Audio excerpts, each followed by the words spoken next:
Welcome to The Debate. Our focus today is on the architecture of extreme corporate performance, specifically looking at the management philosophy of NVIDIA's founder, Jensen Huang. What's often called the NVIDIA way. The source material lays out this very specialized, incredibly intense system that's all about achieving excellence through, constant reinvention and really aggressive vigilance against complacency. Right. And the core issue we need to dig into is the relationship between the company's amazing results and the founder's, let's say, unique style. So the question is this. Is Jensen Huang's system, this culture defined by, public criticism and even celebrating what he calls pain and suffering, is that a necessary path to creating disruptive innovation? Or is this extreme intensity just his personal preference, creating an environment that relies on just extraordinary human endurance and maybe isn't sustainable? I'm going to argue that this extreme culture is the essential crucible.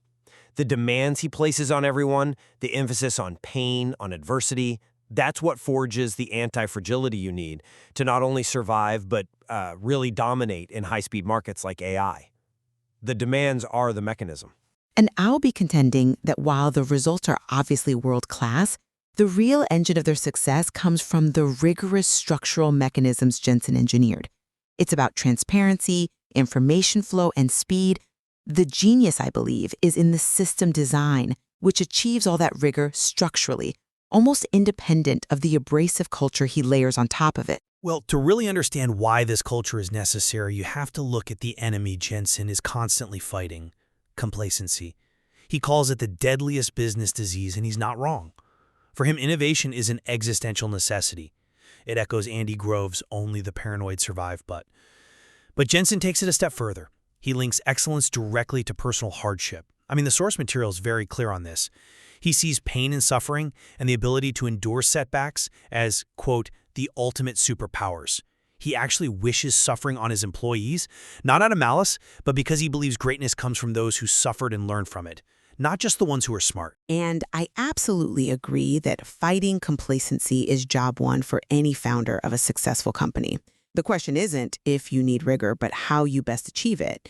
I believe the success of the NVIDIA way is rooted in organizational design choices that force transparency independent of the rhetorical severity. Just take the structure: a flat organization with 60 direct reports and a total refusal to install a COO. That's an interesting point, though. I would frame it a little differently.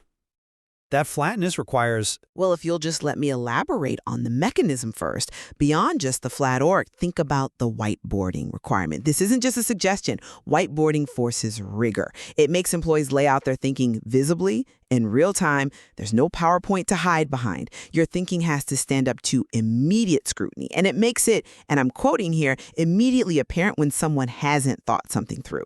That's a structural elimination of hiding. Then there's the T5T system, the top 5 topics email. It's a genius, mandatory mechanism for intercepting weak signals from the edge of the organization, bypassing all the managerial layers that filter the truth. That structural clarity is what defines their success, far more than some capacity to endure emotional duress. I see why you're emphasizing the mechanics, but you're disconnecting the mechanism from its fuel. Those structures, the flat organization, the pace of the T5T system, they only function because they operate within a culture that is unapologetically severe about performance. That severity reinforces the need for rigor.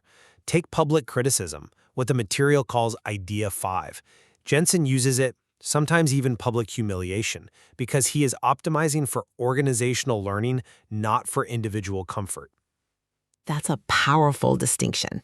Optimizing for the organization over the individual's ego. Exactly, and he's very explicit about it. We are not optimizing for not embarrassing somebody. We're optimizing for the company learning from our mistakes.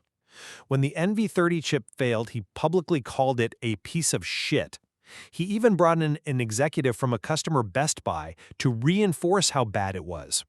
That ruthless focus is necessary because the work, the quality of the output, is the most important thing.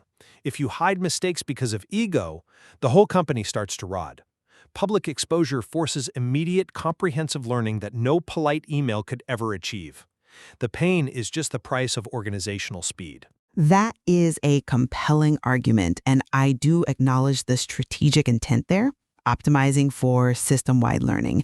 However, I'm not convinced because it creates these powerful, unintended consequences that actually fight the very systems you and I both praise. I mean, if employees know that raising a potential design flaw or admitting a mistake in their T5T email could subject them to public embarrassment, they will naturally start to protect themselves. And that protection is precisely what Jensen is fighting against. It is, but the method backfires. Instead of fostering honesty, it encourages people to game metrics, to fudge data, to protect their turf. The NV30 failure is Exhibit A. That problem existed long before he called it out. Someone, somewhere, should have raised their hand much earlier, but a culture of severe consequences probably prevented that. Why rely on leadership using emotional pain to force compliance when you have structural mechanisms like the T5T that require unfiltered data regardless of the climate? Structure ensures rigor. Severity risks suppression. But if the structure is mandatory, the culture ensures the quality of the information flowing through it. If you allow a culture that values avoiding discomfort, people will instinctively dilute the truth in those reports. The pressure ensures that the signals intercepted by the T5T are truly painful, truly relevant, not filtered or massaged. The system demands that every leader operates at the speed of light, a benchmark measured only against the theoretical maximum.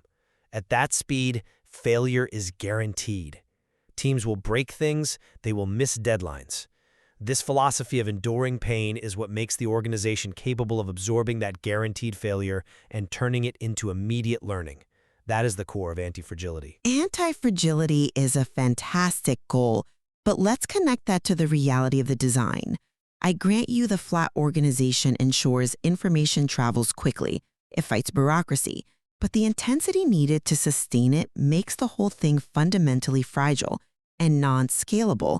It relies entirely on the, quote, unapologetically extreme stamina of Jensen himself. I don't buy that it's fragile. It's designed to be lean and adaptive. The speed, the direct accountability, that's the whole point. But think about the human cost. He works all hours, thinks about work constantly.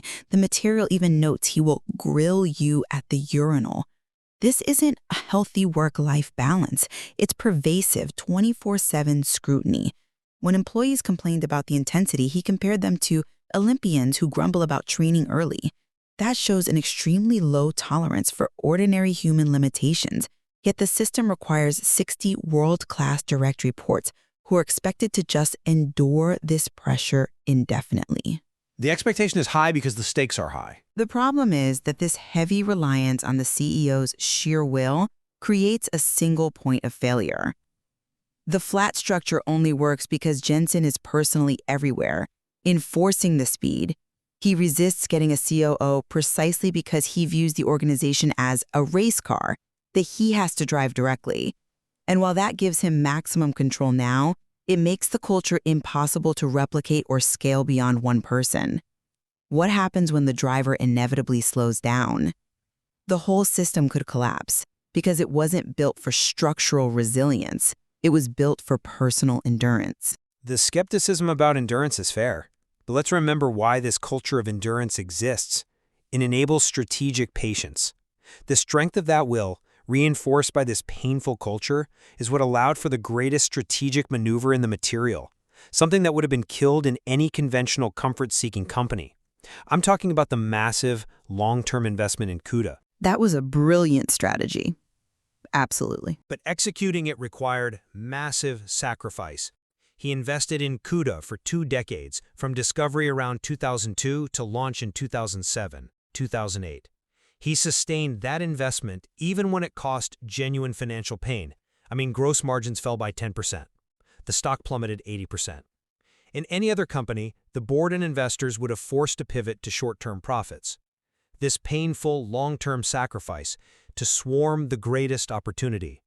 That requires the deep inner conviction that comes directly from a tortured-into-greatness philosophy. The smart people who wanted comfortable metrics, they left when the stock dropped 80%. The resilient ones, formed by adversity, they stayed for the 2 decades it took for CUDA to pay off. The pain kept the mission alive. I come at the CUDA success story from a different angle. I grant that the conviction was immense. You can't discount his sheer will. However, was that will deployed blindly, or was it deployed consistently because the structural systems kept confirming the strategic path? I mean, the strategic brilliance wasn't just enduring pain. It was creating markets where there are no customers, as material describes. That decision didn't come from some philosophical treatise on suffering. It came from systematically intercepting weak signals about parallel processing through, you guessed it, the T5T system. But plenty of companies intercept weak signals. Very few commit 20 years and sacrifice 10 points of margin based on them. They commit because Jensen recognized he wasn't just building a product, he was building an ecosystem. The material shows he educated the market. He wrote textbooks, taught classes, and built the self-reinforcing network that is CUDA. That's a comprehensive strategic plan executed over time. It demonstrates intellectual foresight, not just an act of stubborn, painful will. You risk attributing a complex, information-driven strategy to mere brute force endurance. The systems identified the opportunity. The culture just drove the execution speed. My position remains that Jensen's core belief that the best teacher of all is adversity is just, it's wholly validated by the organization's success. The willingness to be unapologetically extreme in its demands is not collateral damage. It is the necessary cost of constant reinvention. The pain is the mechanism by which they maintain their edge over competitors who settle for just good enough. And I conclude that Jensen's true genius lies in designing a set of systems, the flat org, whiteboarding, and especially the T5T process that forces unfiltered high-speed information flow. The culture of public criticism and pain, while deeply ingrained in his personal philosophy, may just be the leader's preference rather than the fundamental ingredient for the company's structural and strategic success. Right, regardless of where we land on the abrasive tone, we can agree this material gives you incredible insight into how one of the longest-running founder CEOs successfully fights corporate decay. And understanding that complex relationship between his structure and his style is vital for grasping this whole story. Indeed. And the critical tension remains for the listener to weigh. Are these extreme cultural demands essential to achieving this kind of excellence, serving as the necessary fuel for the system? Or are they just collateral damage from a strategically brilliant but highly taxing operational model? A fascinating duality to consider. Thank you for engaging with us.